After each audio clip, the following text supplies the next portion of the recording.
every single series outcome in the NBA playoffs and ultimately predicts who I think will win the 2023-2024 NBA championship. So we're going to go through this round by round. I'm going to go through the first round of the playoffs, and I think we will start off with the West.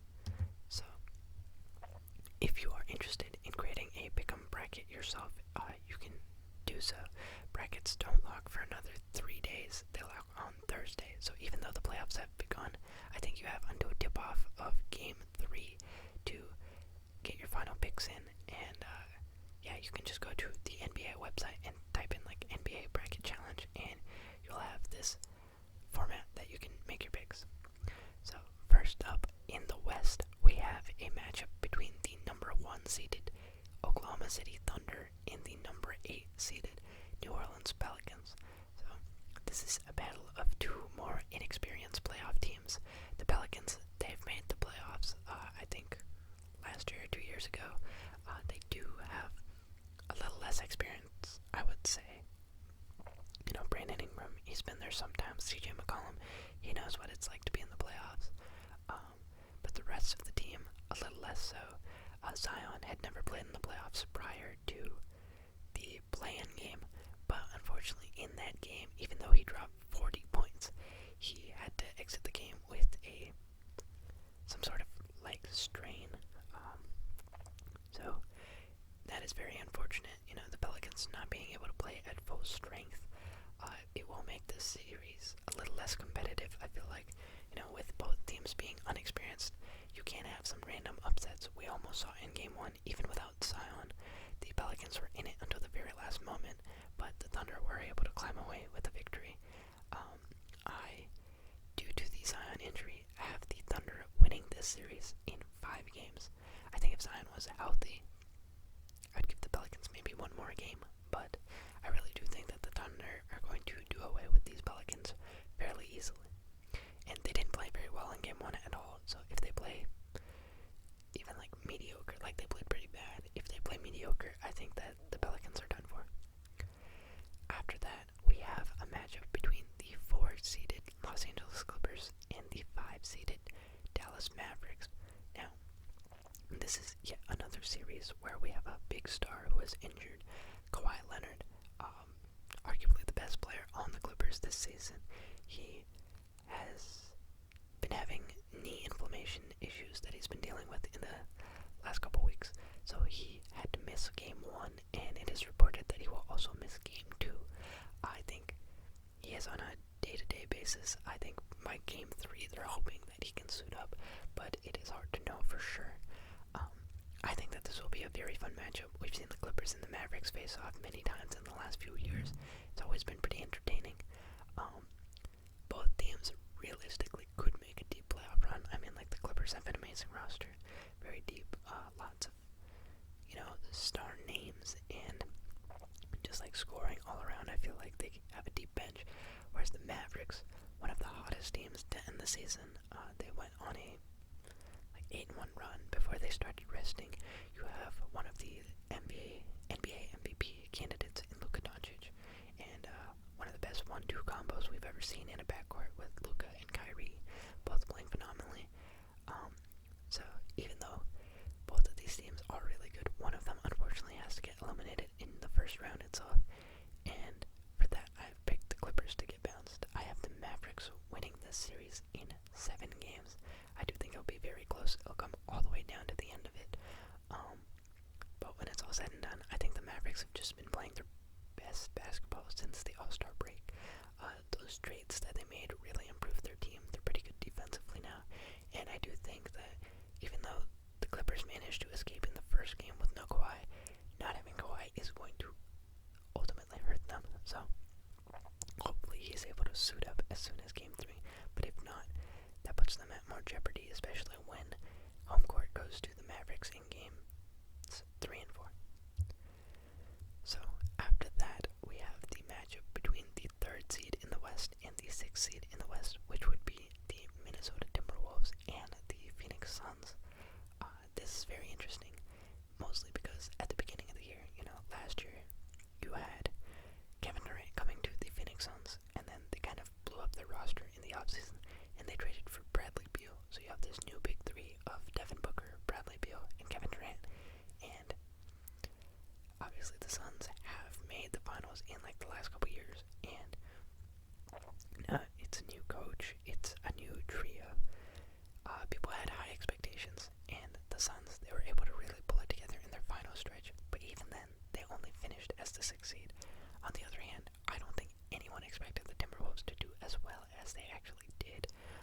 last year, it was, I will admit, a baffling trade. I did not understand why the Timberwolves gave up so much for Rudy Gobert, especially when they already had Karl Anthony Towns. I didn't think that their front court made a lot of sense, and then especially with the plan last year with Rudy Gobert punching Kyle Anderson in the face, it just screamed dysfunction. So I was not at all expecting them to do as well as they did this season. I thought that they would be a bottom of the West type team.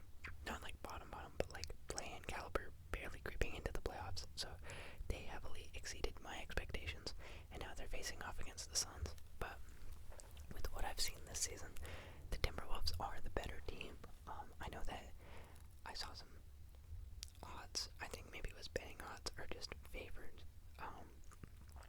Right now, it is projected more people have the Suns upsetting the Timberwolves than the other way around.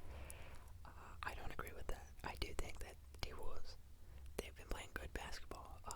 These guys have had their battles in the last couple weeks. I think they faced off twice in like the last week of action, and it was one game each. Both very good teams. But I just feel like Ant is on the rise. This Timberwolves unit is playing better ball, and the Suns, I don't really trust these guys come playoff time.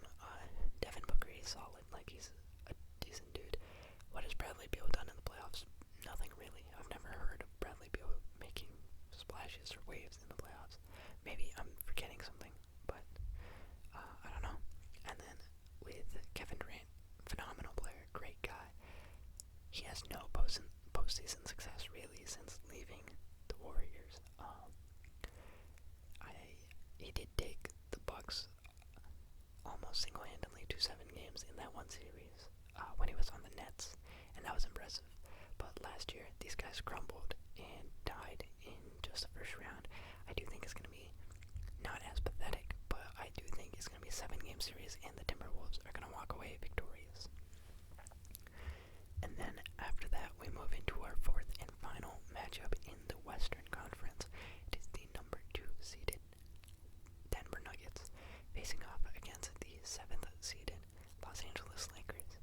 Now this series is a bit of a treat because last year we had to wait all the way until the Western Conference Finals to see these two teams match up, and this year we get to see it in the very first round.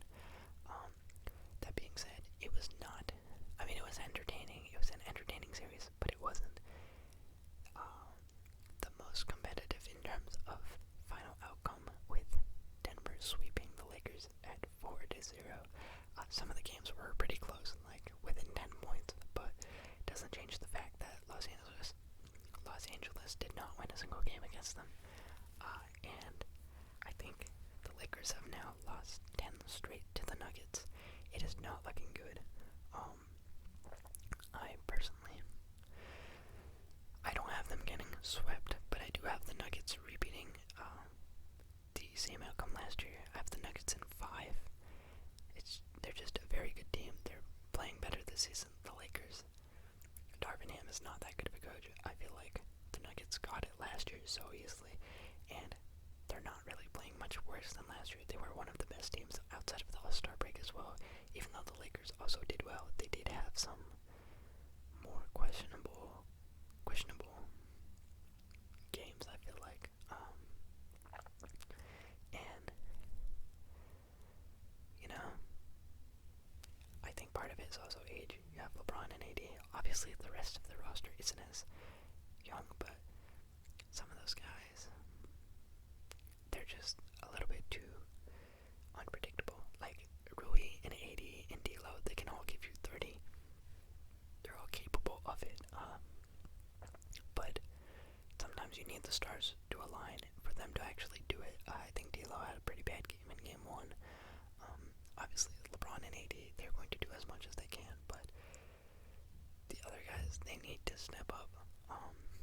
Whereas on the Nuggets, you know, you have Aaron Gordon, you've got Jamal Murray, you've got Jokic.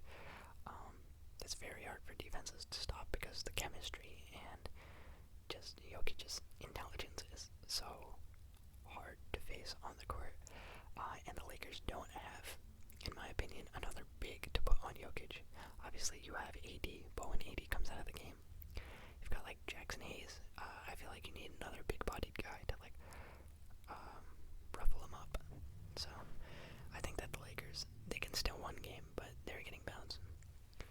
And so with that, we complete our Western Conference. So we can move now into the East. So first up in the Eastern Conference, you've got the number 1 seeded Boston Celtics facing off against the number 8 seeded Miami Heat. This was also a series that we got to see at the very end of last year, very entertaining series heading into the finals. It was the Celtics and the Heat in the Eastern Conference Finals. Obviously the Heat ended up coming out on top. The Celtics had some crazy game winners to stay in it. I don't recall, maybe it was like a 3-0 lead and then Boston forced a game 7. It was insane. What a series. The Heat ended up coming out on top just to be a rematch, and this would be very cool, very awesome to watch. But Jimmy Butler in the play-in game, he got injured in the first quarter. He went down very hard with a knee injury. He actually played the rest of the game against the Philadelphia 76ers, but I think he sustained like a grade 2 MCL sprain, and they just reported that he will be out for the entire Celtics series. So that about does it for the Heat. This would have been very cool to watch had he been playing, but I do have the Celtics sweeping the Heat. The Celtics were the best team in the league by far. They really only got trouble from Denver, and aside from that, this is the best team, and they're playing Jimmy Butler-less Heat team. I do think that they get the job done as fast as possible. So I've got the Celtics advancing in 4. Now after that, you have the number 4 seeded Cleveland Cavaliers taking on the number 5 seeded Orlando Magic. This is one of those series that I won't lie, I haven't seen either of these teams play. I haven't heard a ton about them. I know that the Cavaliers at one point, they were pretty strong. They were making a good rise through the standings. Donovan Mitchell at one point in the year was an MVP candidate, and that was when like Evan Mobley and Darius Garland were out. Then Garland and Mobley came back, and the team was doing good for a little, but I feel like they did fall apart towards the latter stages of the season, and they finished on like a 3-7 record, and they dropped down to the 4 seed. So not the most impressive finish to the season, even though they are the 4. The Magic, on the other hand, I think they're a big surprise this season. I definitely did not have them making the playoffs or being this good at all. They're being led by the sophomore Paolo Banchero, and he's playing great. The Magic, really a surprise team. And as great as Donovan Mitchell is in the playoffs, he's never really had a deep postseason run. And the Magic, they were playing slightly better basketball heading into the final stretch. I want to say they finished on like a 5-5 record, and they were able to take out some pretty big teams over the course of this season. So just based on how these teams ended, I do think it's going to be a very close matchup. I don't think that either one is legions ahead of another, but I have the Magic stealing this one, upsetting the 4-seeded Cleveland Cavaliers in a 7-game series. I think it'll come down to the final game, but the Magic, when it's said and done, they will, prevail, and the Cavaliers will be sent packing home once again very early into the season. And yeah, it'll be interesting to see what happens. Obviously, Donovan Mitchell has helped this Cavaliers team do very well in terms of record, but him on the Jazz and him on the Cavs, regardless of how great he plays, they never seem to make it that far. And I feel like that's just going to happen again, unfortunately. So after that, you have the number 3 facing off against the number 6 seeded Indiana Pacers. Now, this is a very interesting matchup because we have heard about this way back. The Pacers won the season series against the Bucks. I believe it was 3-1. The Pacers this year, at points, they had a historic offense. Maybe I think they had multiple 150-point games. They had a lot of big wins. And their pace was unbelievable. In the early part of the season, Tyrese Halliburton was playing lights out. Shooting was amazing. His playmaking was amazing. Then we had the All-Star game, and he really slumped hard. Absolutely horrendous shooting. And I think he's still in the process of gaining that back. But it is undeniable that the Pacers got the better hand of the Bucks in the games this year. And Giannis himself has stated that, this is a team to watch out for, especially as the Bucks, not just any team, but for the Bucks themselves. He expressed his fears. And another thing to note about this series is Giannis is not yet playing. They just concluded their first game where Dame really stepped up and managed to get the Bucks a victory. He put up 35 points in the first half, but then he put up 0 in the second half. So the Pacers did find a better way to scheme around him. They did ultimately still lose, but I think not having Giannis is a huge deal. A guy who's like an MVP caliber dude. Obviously, a very big loss for Milwaukee. They need him back, I would want to say, as soon as possible. And the Pacers just having that advantage in season, I think I'm going to give it to the Pacers. Now, originally, I had the Pacers winning this series in 6 because I thought Giannis would come back and then they would win some games. With them winning the first game already, the Bucks, I might have to change it to 7, but I am going to give this to the Pacers over the Bucks, in my opinion. I just think that the Bucks not playing good basketball at all to end the year, had very silly losses against some of the worst teams in the league. Their coach, Adrian Griffin, into Doc Rivers, that transition has not been that successful. So even though they did pick up Dame and they're one of the hottest talked about teams in the offseason, it hasn't been quite as successful as one would hope, I would say. And yeah, especially with this most recent Giannis calf strain injury, it's just no way of telling how many games he's going to be able to play. It's kind of like the Bucks last year, where I would want to give it to them if Giannis was healthy, but I made the mistake last year, and I'm just going with what I know now. History tends to repeat itself, so I'm trying to learn, and I'm going to go with the Pacers this time around. And finally, we come to our last matchup in the first round of the Eastern Conference. This is a series between the New York Knicks at the 2 seed and the Philadelphia 76ers at the 7 seed. It'll be a lot of fun. I feel like the Knicks and the 76ers, the Knicks have dealt with a crazy amount of injuries.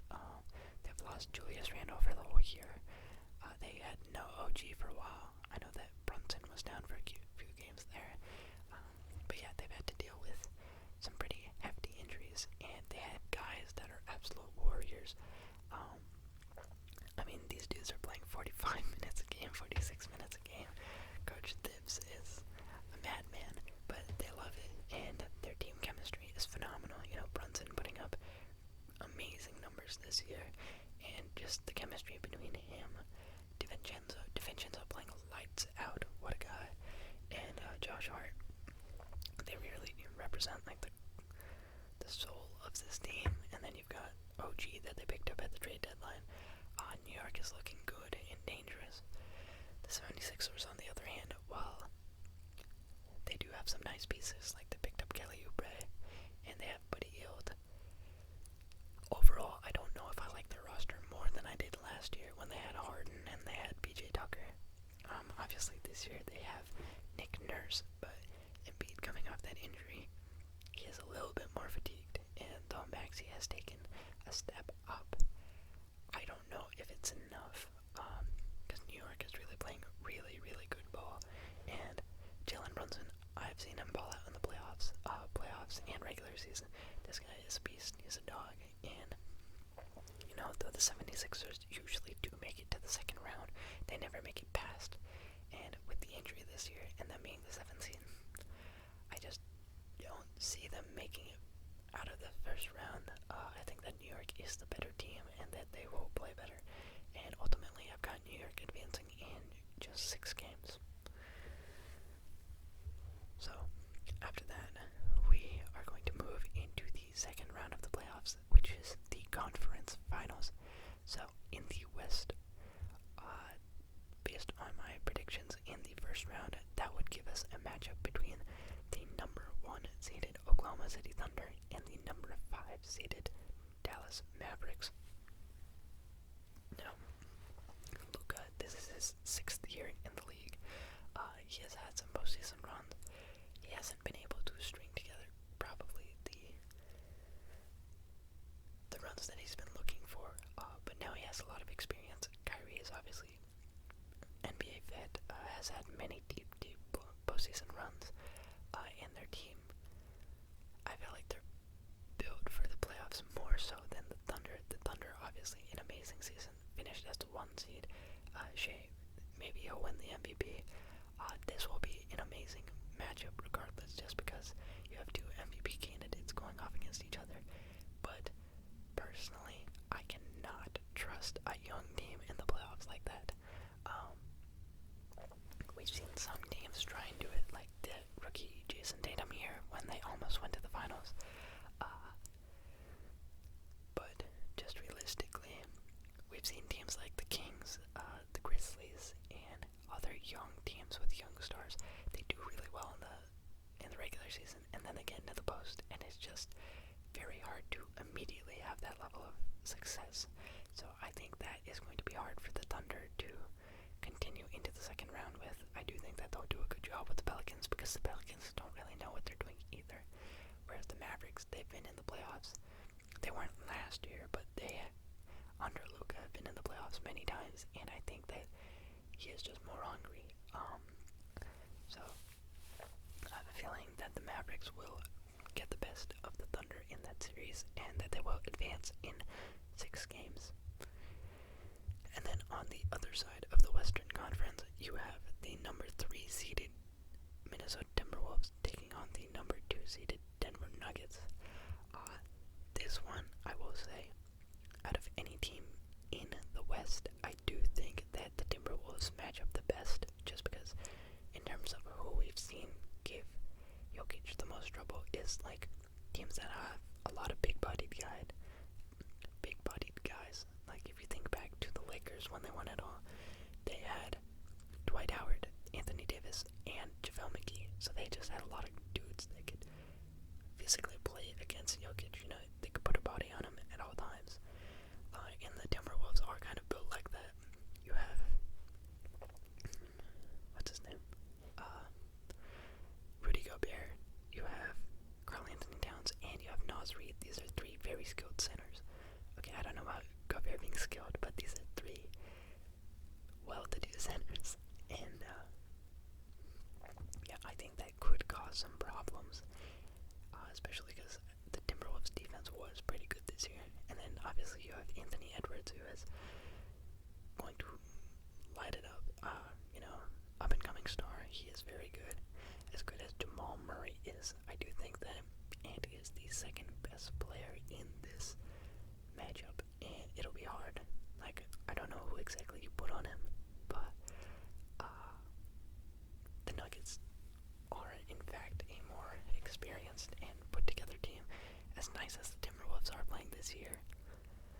And I do think that they could give the Nuggets a lot of trouble.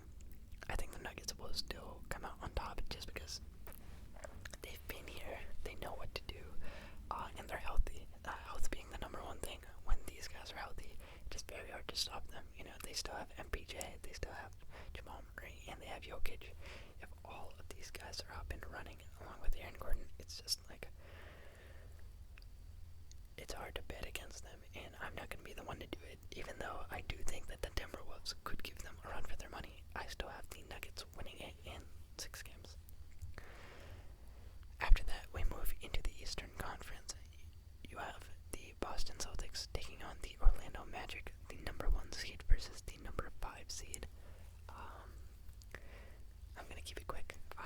Celtics are really good, and I think that the Magic are good. The Magic, I could give them a win in this. I think that they will try very hard, but I really don't see them beating the Celtics in any way, shape, or form. The Celtics are just a better team all throughout, and they have more experience. The Magic, they have not been here in a while. They're going to be fatigued after a 7-game series with the Cavs. They can pick up maybe one win. So yeah, I have the Celtics advancing in just 5 games. Then after that, we move into the other side of the Eastern Conference semifinals. You have the number 6 seeded Indiana Pacers taking on the number 2 seeded New York Knicks.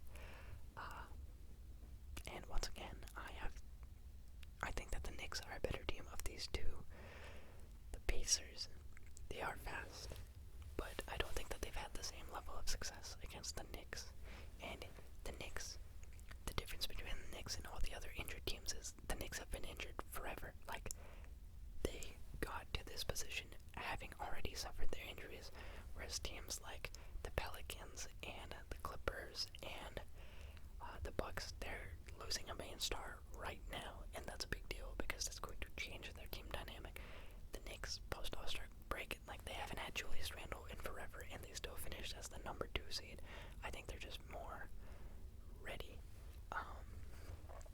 As long as all of their guys stay healthy, I want to say that they're a better team than the Pacers, just because the Pacers, as good as their offense is, their defense is very lackluster, and the Knicks just have a lot of heart and grit. I don't think that the Pacers will be able to necessarily match up with that. Yeah, don't know what else I really have to say about this, but I have the Knicks advancing in 6 games. After that, we move into the Western Conference Finals, and I have a battle between the 2 Europeans. These are 2 MVP finalists. Once again, you've got the Dallas Mavericks at the number 5 seed playing against the number 2 seeded Denver Nuggets. It should be a very fun series. Luka and Jokic, such good friends in the All-Star break, but it'll be, different. Obviously, they can't be all buddy-buddy anymore. They're on opposite sides of the ball. And here, I do think, once again, it will come down to execution and playoff readiness. The Nuggets, they've been in this position before, just last year. And they did it, they haven't suffered any main injuries. They were very good this year, finishing as the 2 seed. The Mavs, they, I think, will just be slightly more tired. I have the Nuggets winning in 5 and 6, whereas I have the Mavericks winning in 7 and 6. So they'll play 2 more games, and then they're road warriors this entire way through. They've been on the road, and this will be their 3rd series on the road. I think it will catch up to them a bit, as good as I think that they have been this season, and though I am predicting them to go very far, I can't see them upsetting the defending champions.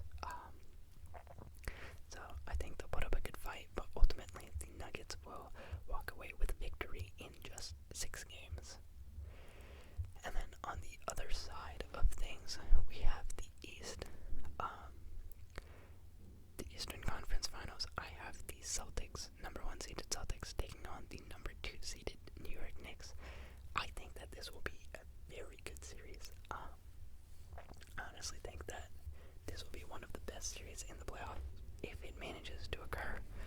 The Celtics, up until this point, I don't have them being challenged at all. You have a undermanned Heat team, and then the Magic, who are very new to the playoffs, but Coach Thibs, very experienced playoff coach, and he has a roster that really fights. DiVincenzo playing amazing, Hart playing amazing, Brunson is a great leader. I think that this is going to be a back and forth series. The Celtics, they're going to be caught a little bit slacking, possibly. Having only played 9 games, whereas the Knicks will have played 12. But the Knicks are really, if there's any team that I think could play an absurd amount of games and still be okay, it is these Knicks. They play 48 minutes this year, so they are ready, they are trained, and then their endurance is really going to show. I think there's going to be an amazing battle between two very good teams, but the Celtics, I do think, are still better. Like, they finished one for a reason. They finished very high last year, and they couldn't get it done. I don't think that they're going to make the same mistake. I think that they made the trade they made for valid reason, and it paid off. They were very successful in the regular season, and their starting lineup is just so good, like so good. And they have a very good first two off the bench. These smaller rotations, I think that they will really thrive in these playoffs, and I have the Celtics advancing to the finals in 7 games. So, what does that leave us with? That has the Denver Nuggets and the Boston Celtics going to the finals. And, yeah, it's not the most flashy or unexpected of outcomes. And that's kind of the intention. I'm doing a realistic bracket. This is really how I think things will play out. So, apologies if you're expecting something cooler. If the Warriors had made the playoffs, I can tell you for damn sure I would have had them in the finals. So that would have been nice and insane. You would have enjoyed some delusional takes where I just have them wiping the floor with certain people and having random teams beat other teams because it's more favorable for the Warriors. But yeah, we don't get any of that. Instead, you get a clean-cut, straightforward Nuggets versus Celtics. This will have a home court advantage to the Celtics because they finished as a better seed, number 1 versus number 2. The Nuggets, they just played last year, but in the finals. But I think that they are going to have a different outcome. I've got them playing 12, 17 games in the first 3 rounds, and I have the Celtics playing 16. They might have more fatigue from the last round because I have them playing 7 games rather than the 6 for the Nuggets, but we'll see how it really pans out. But yeah, if the Nuggets in the West last year, they were really good, and then they got to the finals, and they played a Heat team that I don't know if anyone was expecting to be there. Like, the Heat, they showed immense grit, but it was just a bunch of really good role players and Jimmy and Bam, and so them getting there was a huge accomplishment. But I don't think that it's the same level of skill as this Celtics team. Like, the Celtics team won 64 games. Absolute unit of a team. Amazing plus minus, very good offense. I think they're also a top team defensively. I know that they have had a lot of problems with the Nuggets this year, but I think they will learn from those mistakes and they will figure it out. And so I have the Celtics winning the finals in 6 games against the Denver Nuggets. The Denver, they're very good. But if there's a team that they're going to lose to at full strength, I do think it is the Celtics team. This is a team that has proven winners, The Celtics are always in, like, that last spot before the finals or in the finals in, like, the last 5 years. Their coaching is pretty good, Joe Mazzulla. And then they picked up Drew Holiday, amazing defender, and he has won a championship. So that is going to help them a lot. Porzingis is such a weird guy. Like, I don't know how to describe it, but when you have a guy who's like 7'4" but can shoot from 35 feet out, it is kind of hard to defend him. So I'm very interested to see how those teams would match up. I think that the Celtics and Nuggets game, they've been very entertaining this year, so it'll be a phenomenal series to end on. And yeah, I think that this is the year that the Celtics finally punch it in. And part of that is just their window as well. If they don't do it now, I don't know when they will. They just signed Drew Holiday to a bigger contract. They already did Jaylen Brown and Jason Tatum, but that does mean that, like, Derek White might not be able to retain on the team. So I think that they're going to make a very hard push and finally have their success, win it all this year for the first time in a while, and sums things up. So, for a quick recap, I've got the Thunder over the Pelicans, the Mavs over the Clippers, the Timberwolves over the Suns, the Nuggets over the Lakers, Celtics over the Heat, the Magic over the Cavs, the Pacers over the Bucks, the Knicks over the 76ers. Then I have Mavs over Thunder, Nuggets over Timberwolves, Celtics over Magic, Knicks over Pacers, then the Nuggets over the Mavericks, and the Celtics over the Knicks, and finally I have the Celtics over the Nuggets, winning the 2023-2024 NBA Finals. So, yeah, thank you for watching. If you enjoy content like this, feel free to like, comment, and subscribe. Let me know in the comments down below who you have winning it all, or who you hope is going to win it all. I know if the Warriors are in it, I'm more hoping than thinking. So yeah, if your team's in it, let me know what you think they're gonna do. I'm in this bracket challenge with a couple other people, and the craziest one that I've seen so far is the 76ers winning the championship. I don't know the guy at all, but definitely I looked at his bracket and I laughed a little. I just don't think it's going to happen.